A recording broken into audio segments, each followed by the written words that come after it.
Nah, Assalamualaikum. Selanjutnya kita masuk ke mata pelajaran PKN KD 3.2. Banyak sekali hal-hal sederhana yang bisa kita lakukan dalam kehidupan sehari-hari untuk menghemat penggunaan energi. Seperti kita menghemat air, menghemat kertas, menghemat listrik, dan menghemat bahan bakar. Hemat energi artinya menggunakan energi itu sesuai kebutuhan sehingga tidak ada energi yang terbuang sia-sia. Jika energi yang kita gunakan sedikit, maka akan menghemat biaya yang kita keluarkan dan menjadikan bumi kita lebih ramah lingkungan. Hemat energi adalah kewajiban kita bersama. Contoh, kita menghemat kertas. Kenapa kita disuruh menghemat kertas? Karena kita sudah tahu bahwa untuk menghasilkan satu rim kertas yang berjumlah 500 lembar ukuran A4 itu diperlukan satu pohon yang usianya 5 tahun. Dan menghasilkan untuk setiap lembar kertas itu membutuhkan 2 gelas air. Artinya kalian coba deh hitung-hitung, ketika kita memboros kertas, ketika kita menggunakan kertas asal, kita ternyata tanpa kita sadari itu kita menjadi penebang liar tanpa kita sadari. Karena apa? Karena ketika kita tidak menghemat kertas, artinya kita telah menebang pohon dengan sia-sia. Karena untuk menghasilkan kertas kan kita membutuhkan pohon. Nah, artinya makanya di sini Ustazah mengajak kalian untuk selalu berhemat energi, terutama yang paling simpel nih, yang sering kalian temukan, yang sering kalian gunakan itu kertas. Nah, ada beberapa cara untuk menghemat kertas. Itu pertama, tidak menggunakan kertas sebagai mainan. Kertas tidak dijadikan sebagai kan biasa tuh saya ingat kertas tuh digulung-gulung sampai banyak, terus dijadikan kayak bola sebagai lempar-lemparan sama temannya. Nah, kedua, tidak membuang kertas melainkan menjadi kreasi yang bermanfaat dalam jangka panjang. Nah, ketika kertas itu dibuat kreasi, dibuat misalnya kayak hiasan-hiasan, pajangan-pajangan tuh gak jadi masalah, karena itu termasuk kreativitas kalian, menumbuhkan kreativitas. Dan juga kan kalau kita sudah buat kreasi, artinya kertas itu bisa bertahan dengan lama, itu gak jadi masalah. Nah, ketiga, tidak menyisakan ruang untuk menulis sehingga saat membaca materi menjadi lebih efisien. Ini misal seperti ini. Ini kertas ini ada dua sisi. Kalian yang namanya boros kertas itu misal di sisi sini kalian sudah penuh, di sini kan masih kosong. Nah, tahu-tahu kalian sudah balik ke sisi belakangnya. Nah, itu termasuk memboros kertas. Atau misal kayak gini, dalam satu lembar dia sudah menulis sampai setengah, terus di sini masih ada kosong, dia udah pindah ke sini. Nah, itu juga termasuk pemborosan kertas. Makanya hemat kertas agar pohon yang ada di hutan masih bisa tersisa dan bisa menghasilkan oksigen dengan baik, agar kita masih bisa bernafas dengan tenang, dengan sejuk, dengan enak pokoknya. Nah, yang keempat, beberapa cara untuk menghemat kertas. Yang keempat itu tidak menggunakan kertas secara berlebihan, hanya sekedar coret-coret. Kalau misalnya kalian mencoret-coretnya itu, makanya itulah Ustazah itu suruh kalian itu ketika kalian menjadikan kertas itu sebagai bahan coretan, usahakan mencoretnya itu teratur.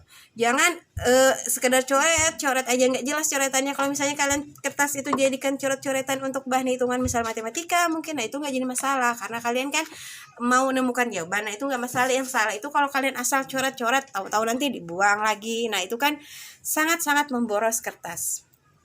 Selain kita dituntut untuk menghemat kertas, kita juga dituntut menghemat air. Nah, walaupun air ini termasuk sumber daya alam yang sumber energi yang dapat diperbaharui, artinya tetap juga kita harus tetap menjaga agar air bersih itu selalu tersedia. Nah, ada beberapa cara menghemat air. Kalian bisa lihat di poster di rangkuman yang dibagikan itu. Pertama, memanfaatkan air secara optimal. Pastikan keran sudah tertutup setelah air gunakan. Jadi ketika kalian sudah tidak menggunakan air, keran langsung ditutup. Jadi tidak ada air yang terbuang percuma. Nah, lebih hemat air, gunakan mesin cuci saat pakaian kotor telah cukup banyak. Ini tidak menggunakan misalnya mesin cuci tapi mencuci bajunya 2 lembar 3 lembar. Nah, itu kan termasuk pemborosan. Nah, itu nggak boleh. Nah, jika cucian banyak, pakai saja 3 ember untuk merendam dan menyabun, untuk membersihkan dan untuk membilas. Itu juga caranya ketika kita mencuci pakaian dengan air.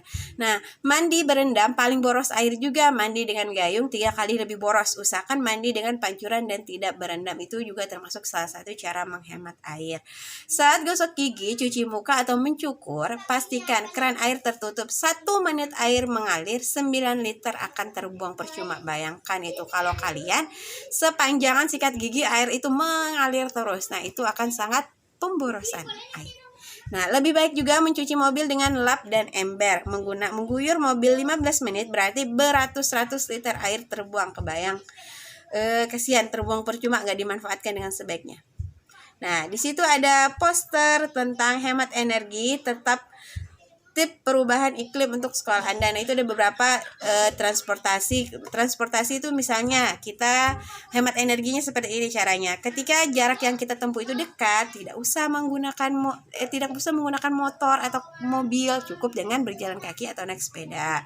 Nah, lampu itu ingat, lampu itu ketika siang hari jangan terusan menyala, atau misalnya ketika tidak digunakan terusan menyala.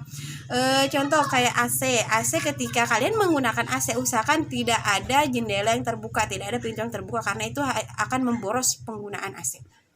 Dan juga untuk televisi, ketika kalian tidak menonton atau kalian sibuk bermain gadget sedangkan televisi itu menyala di depan kalian, usahakan televisi itu dimatikan aja kalau memang nggak ada yang menonton. Nah, masih banyak lagi cara-cara kita yang untuk menghemat energi, silahkan nanti kalian cari sambil di rumah kalian.